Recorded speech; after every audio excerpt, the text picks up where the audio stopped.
they might have a stretch where they can see Swayman kind of take on a number one goalie's workload and see how he responds to that and see if he's able to do that and how he manages that.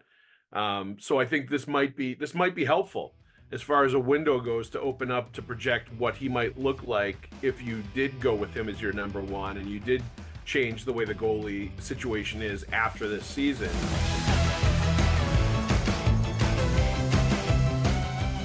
Welcome to another edition of the Pucks with Haggs podcast. As always, I'm your host, Joe Haggerty. You can find my stuff at joehaggerty.substack.com. Sign up for a premium membership. You get all of my NHL and Bruins stuff sent directly to your inbox. I also file columns after every game at the Boston Sports Journal. So go to bostonsportsjournal.com.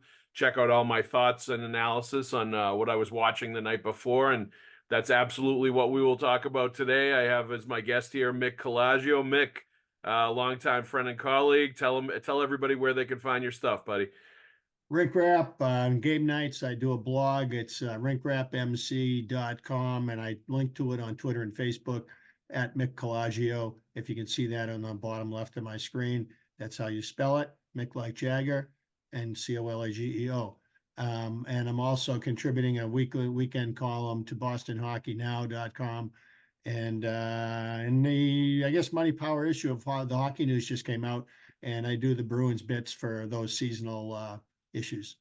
Good stuff, Mick. Love it. Always check out his stuff, guys. Let's also thank our sponsors, FanDuel Sportsbook. Right now, you get $150 in bonus bets with any winning $5 money line bet. That's $150 if your team wins.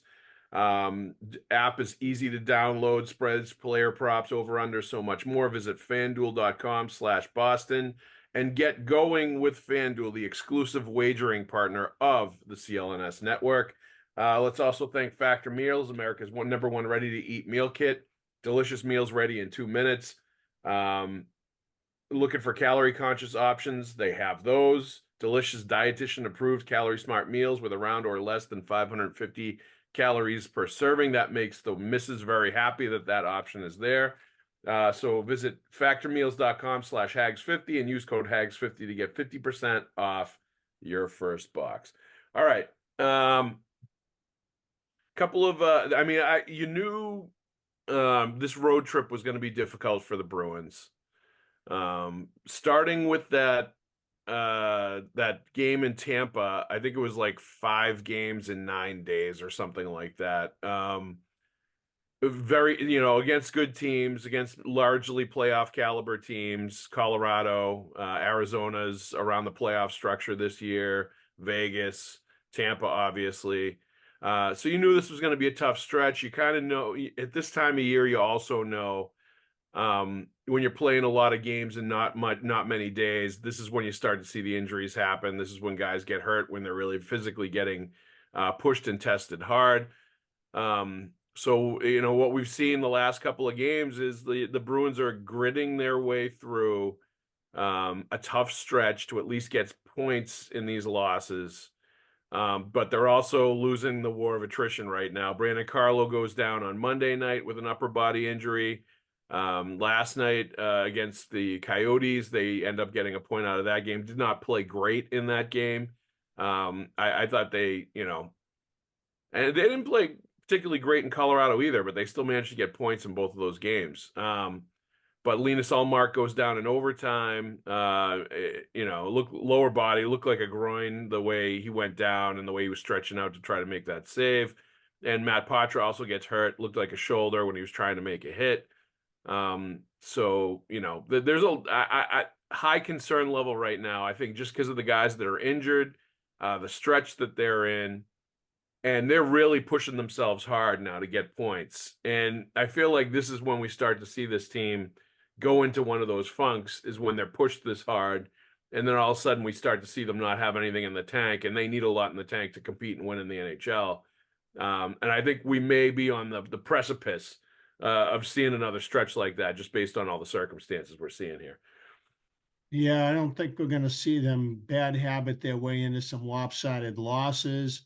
Famous last words going into Vegas, but I think that they the game in Colorado, my impressions of that is that they were trying to play at a higher tempo because they knew that's how the Avalanche play. So they were consciously trying to do everything fast. Beyond, they were stepping all over the edge of their fastest. And as a result, they were somewhat sloppy, irrespective of anything Colorado did.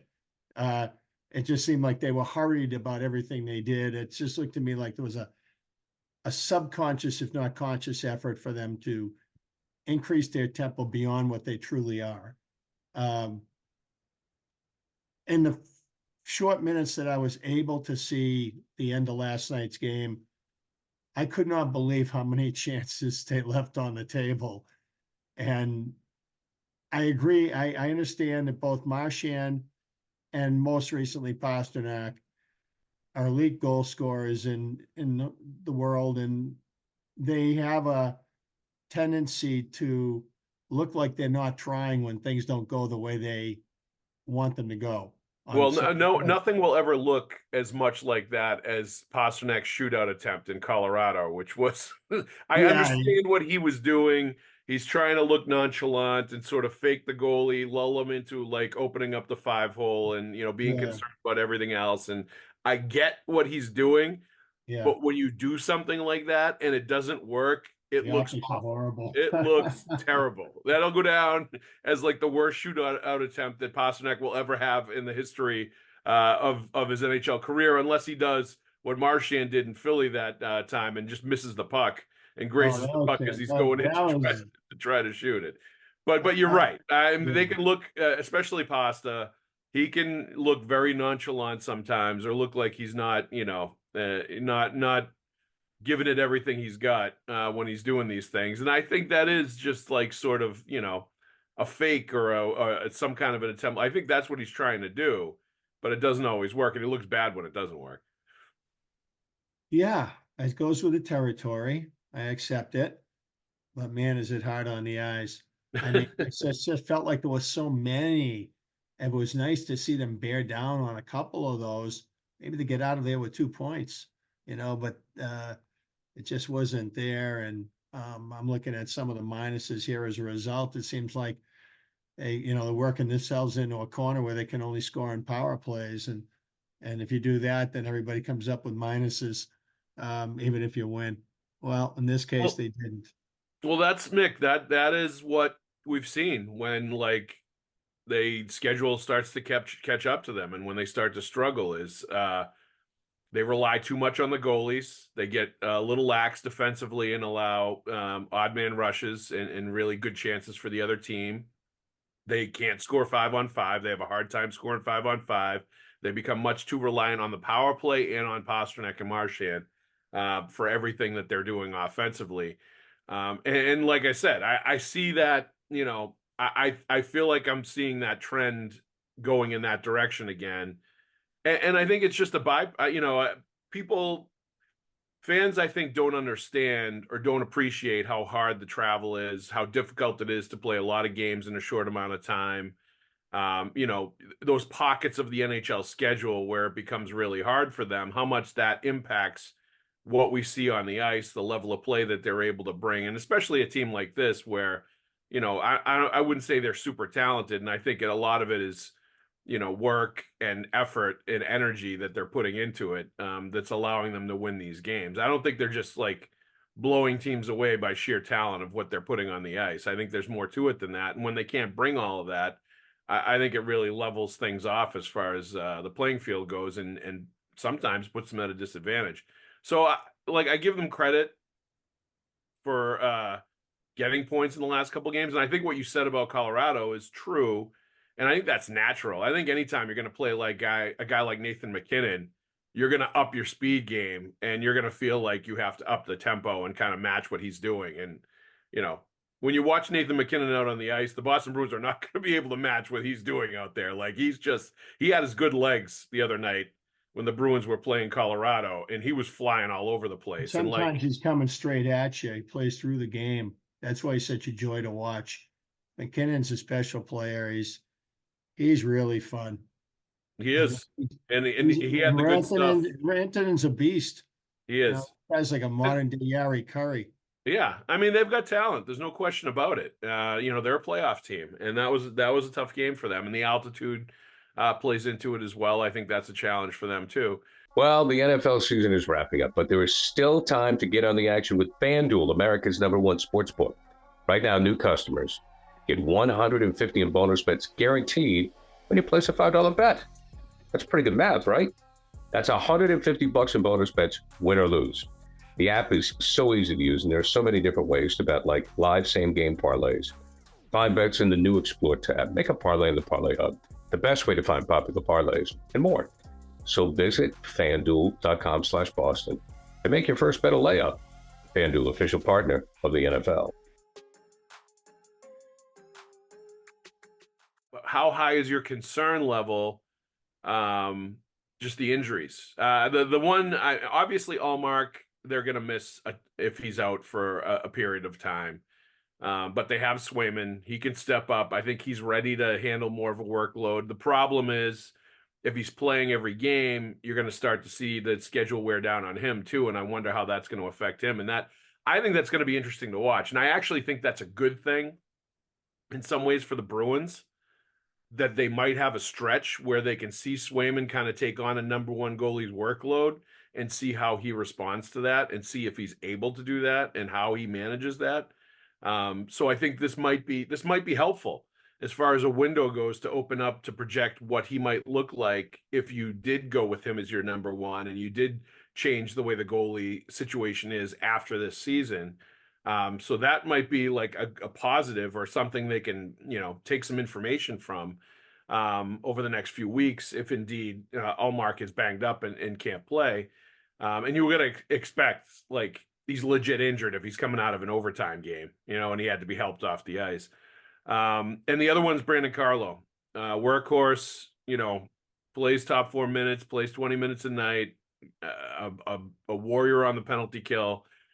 If he goes out and he's missing a long period of time, all of a sudden you start to see the minutes go up for Charlie McAvoy and Hampus Lindholm consistently. And it's not just 25 here, 26 there, then they're back down in the mid-20s or the low 20s.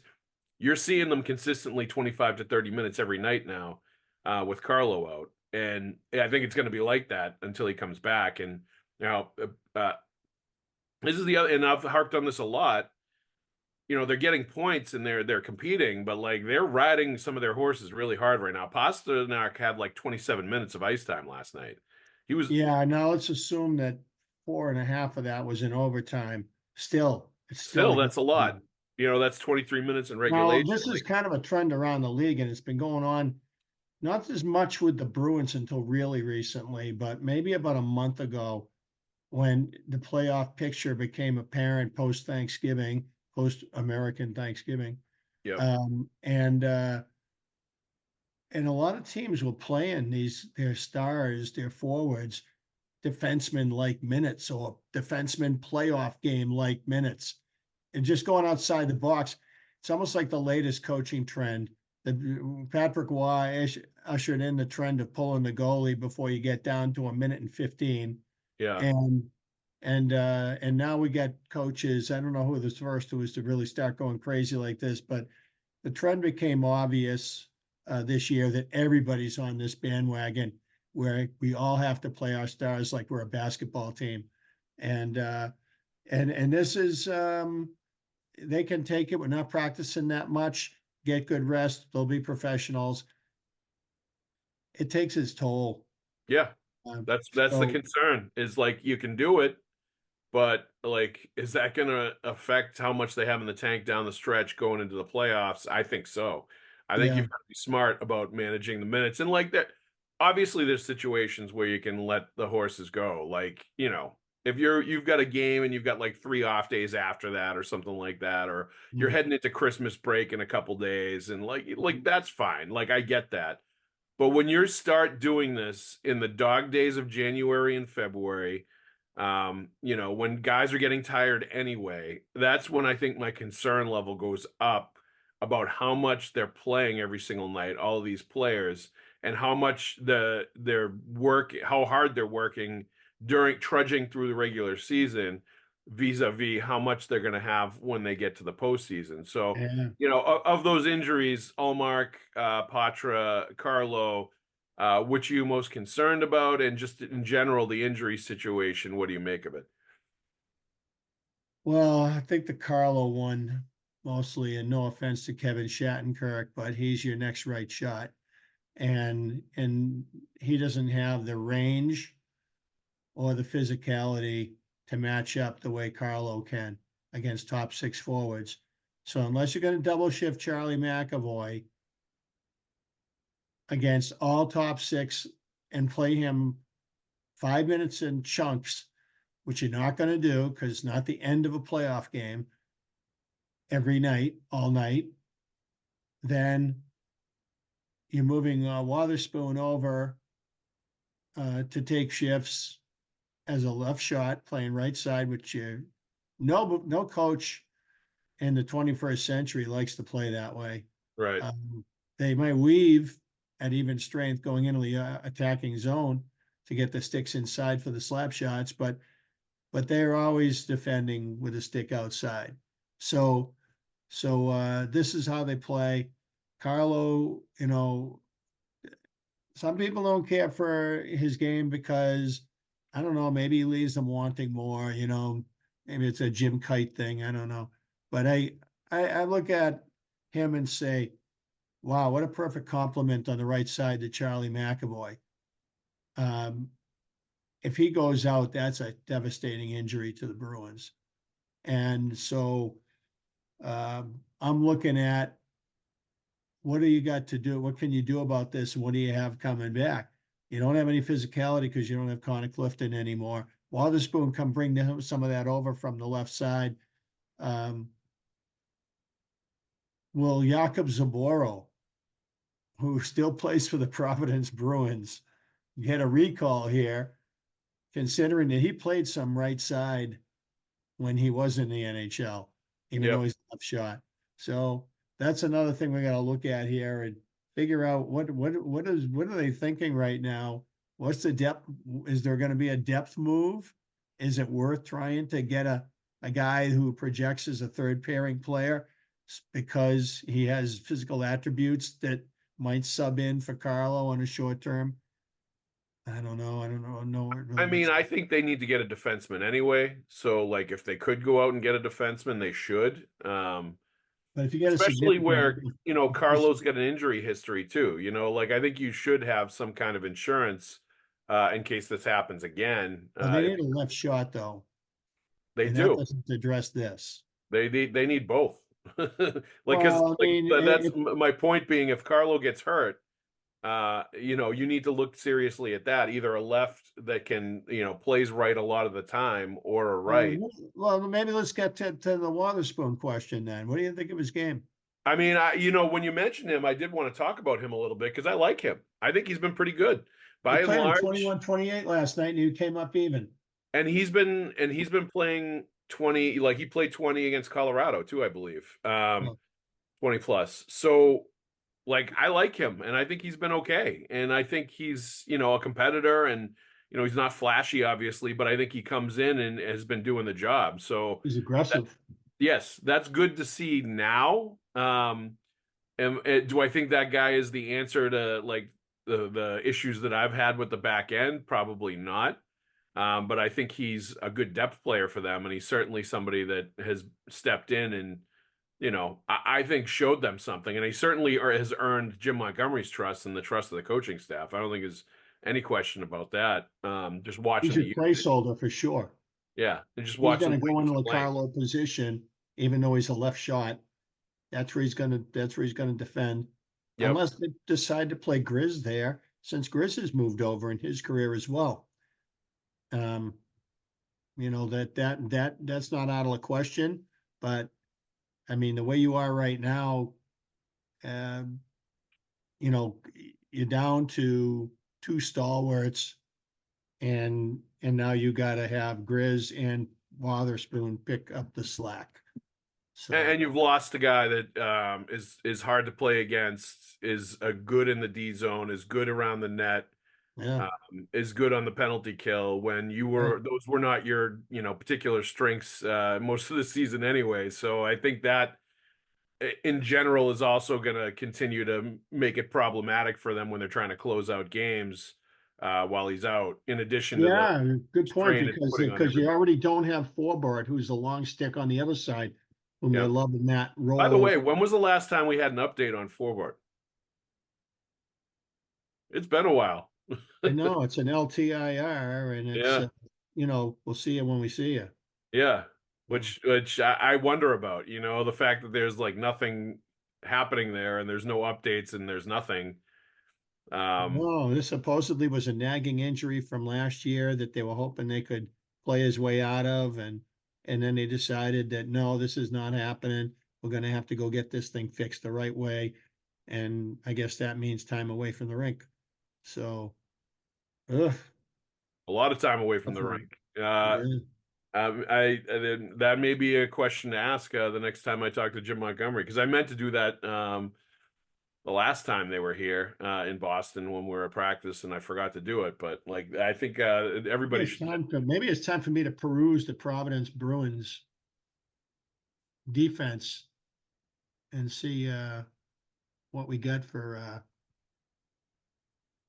It would be interesting to see names and numbers. Zboril up, and I think it would be good for him, I think, to throw him a bone and have him come up and play some games. I just, having watched him up last year with the Bruins, I don't think Jim Montgomery trusts him, unfortunately. I just think he made a mistake behind the net right before Thanksgiving against Florida last year, where he kind of froze up with the puck, got it taken from him, and it turned into a goal, and it really changed the fortunes of that game. And he didn't play again for 3 or 4 months after that. And I think he just Montgomery just did not trust him to put him in there. And once that happens, as you know, Mick, that can become big trouble for a player if the coaches don't trust you, don't want to use you. And so now he gets stuck in Providence. We do have Factor Meals to help us out. America's #1 ready-to-eat meal kit when it does get busy, when it does get crazy, when we do need a quick meal. They fuel you up fast with flavorful and nutritious ready-to-eat meals delivered straight to your door. Takes less than 2 minutes to cook them. They're fresh, never frozen. Meals ready in 2 minutes, like I said. They have calorie-conscious options, going upscale with some of the things they're offering now, like surf and surf meal options, roasted garlic filet mignon, and shrimp and Cajun spiced shrimp and salmon, which is like right in my wheelhouse. This is the kind of stuff I'm all about. So it's got everything for everybody. There's 34 plus chef prepared, dietitian approved weekly options for meals. You can get snacks, you can get breakfast items. Like it's a great deal. So if you want to get Factor Meals, go to factormeals.com/Haggs50 and use the code Haggs50 to get 50% off of your first box. It's a great deal. I've tried it. It's fantastic. I recommend it to you. We love these ready to make meal kits, especially when we're on the go with our kids. So one more time, that's factormeals.com/Haggs50 to get 50% off your first box. You won't be sorry if you go to Factor Meals. It gets the Haggs thumbs up seal of approval. Let's go to the Twitter question of the day, Mick. Let's see if I can find it. Here it is.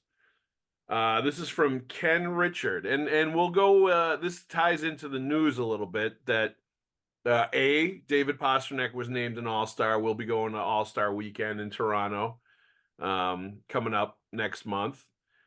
And right now, Jeremy Swayman is at the towards the top of the fan voting, and they're going to vote in. I think it's 8 skaters and 4 goalies to add to the team beyond what the league picked. And it looks like Swayman will get in and could be a first-time All-Star based on the fan voting. He's in the top 4.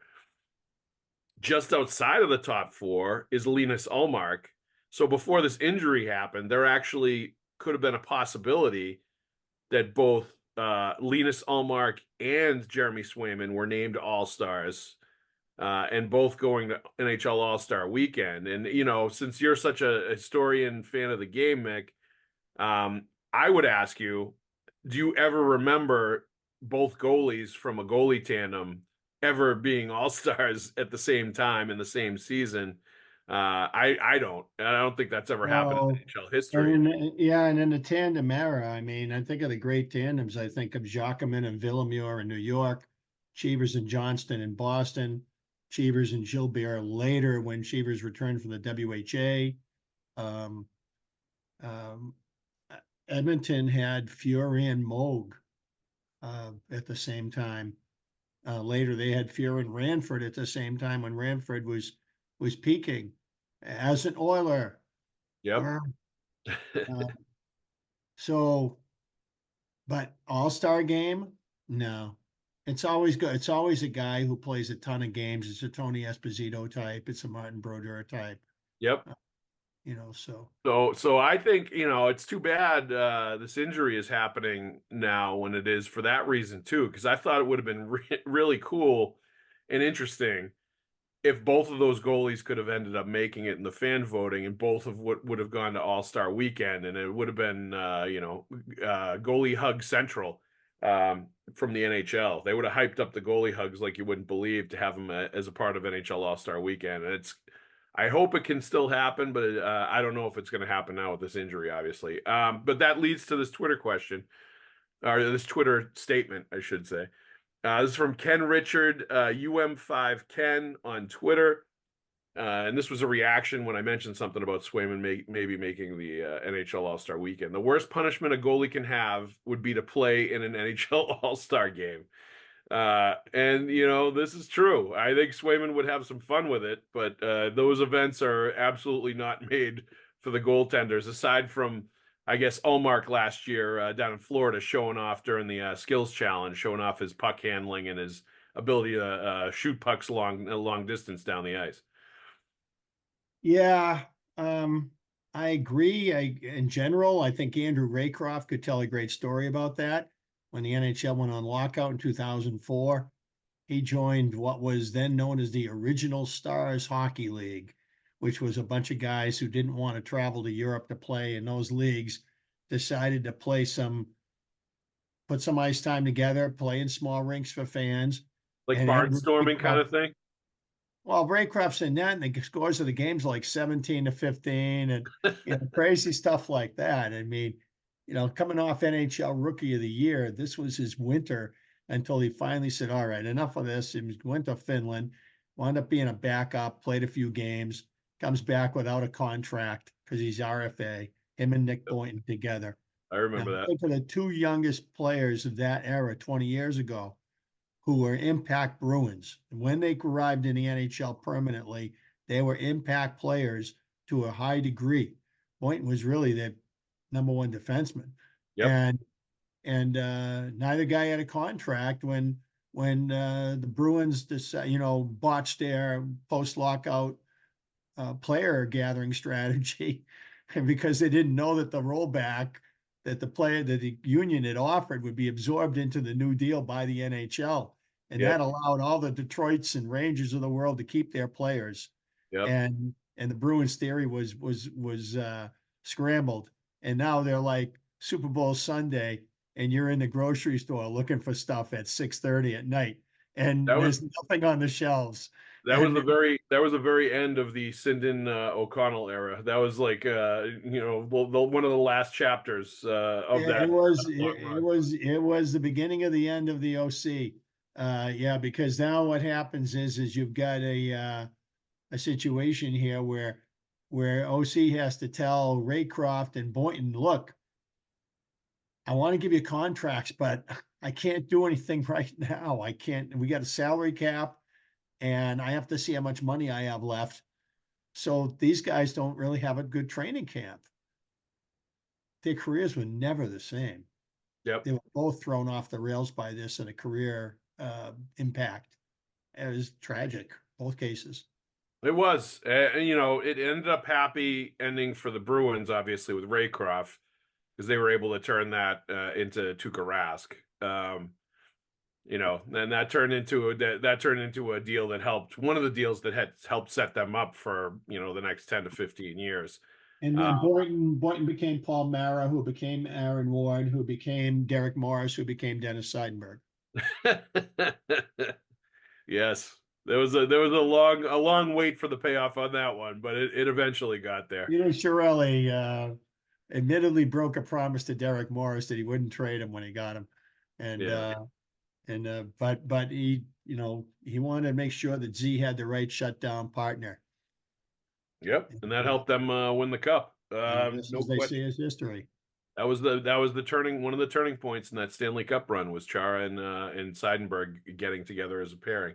Mick, anything else on your mind as you've watched this team the last week or so that you want to throw out there? Anything you've observed? Anything of interest? Aside from, I would just say it's nice over the last stretch of a few games. And it's interesting they're starting to get into a rhythm of like rotating guys on the fourth line and having a bunch of pieces that are coming in and out. But this is actually the first time I've really seen Jesper Boquist and I'm not just saying this because he scored a goal last night. I felt like the last few times he had played, you noticed him. He'd been an impactful player. He looked like a good fit in the fourth line. He looks like it's finally taking for him with the Bruins in this latest stint for them. Tremendous speed. But now, you know, unlike the very beginning of the season, he's putting it to use. He's become a good disruptor. He's using his speed to break up to forecheck, to interrupt, to disrupt flow of other teams. He's starting to get a pro game assembled there. Nice to see the puck go in for him. So now, you know, he feels like he's playing both sides and he's contributing. So good for him. It adds another player that they had put value to in the off season, decided, hey, let's check this guy out. And right now, from what looked like, well, I don't know why they bother getting that on, you know, to suddenly he's probably the best of that bunch. You know, I want more Geeky, more Freddie. I want to see more minutes from those guys. We started out by talking about how the minutes are going up crazy high. Yep. Pasta. Geeky is the second leading scorer, Mick, on the Bruins this month, right behind Pasternak. Like, yeah, I agree. And he only played like 13 or 14 minutes last night. I agree. 13:49, yeah. And that includes 3:42 on the power play. Doesn't kill penalties. Yep. So he is playing 10 minutes at even strength in this hockey game. Why? Yep. Why aren't we seeing more Geeky? Yep, I agree. I think that's a good point. And I was surprised, actually, when I looked at the minutes, because he finished with 2 assists last night. He's heavily involved in some good plays for the Bruins. I thought he played well. You know, I didn't see any injury issues why he wasn't playing. So, like, I think 13 minutes in an overtime game, 13 plus minutes just isn't enough ice time for him, especially if he's playing in a prominent role where, you know, he's centering a couple of big time players or he's centering, you know, in a top 6 fashion. He should be playing a little bit more. But Freddie played 14-14, 42 seconds of which was shorthanded. So you talking about Freddie? Yeah, now I'm going. Yeah, he was also in the box. He's got like 13 and a half. He was he was in the box for 5 minutes though, so that probably factored into it a little bit for him. Yeah, but I mean, you know, 14-14. I mean, you know, I like to see him more around 17. Geeky, I don't get 10 minutes a game even strength. I don't get that one. I want more Geeky, please. More Geeky, maybe a little less Pasta. Not you don't have to play him 27 minutes. I don't want Pasta to get tired mentally. No. When it's time to win the game. Yeah. No, and I don't put it this way. I don't want them to be paying a price in April and May.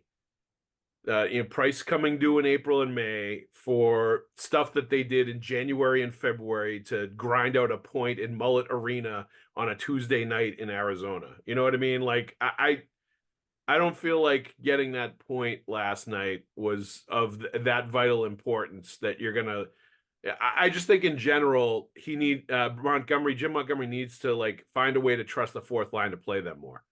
You Well, know, that's making you wonder also if if uh if some of this is driven by their cap hits. well, I mean, the amount of money they're making, you're saying? yeah. Yeah, maybe, but I mean, the that's not going to help correlation them. is That's not going to help them come playoff time. the correlation is unavoidable. Yeah, But it also it makes you wonder, how many voices are in the room and saying what. yeah, yep.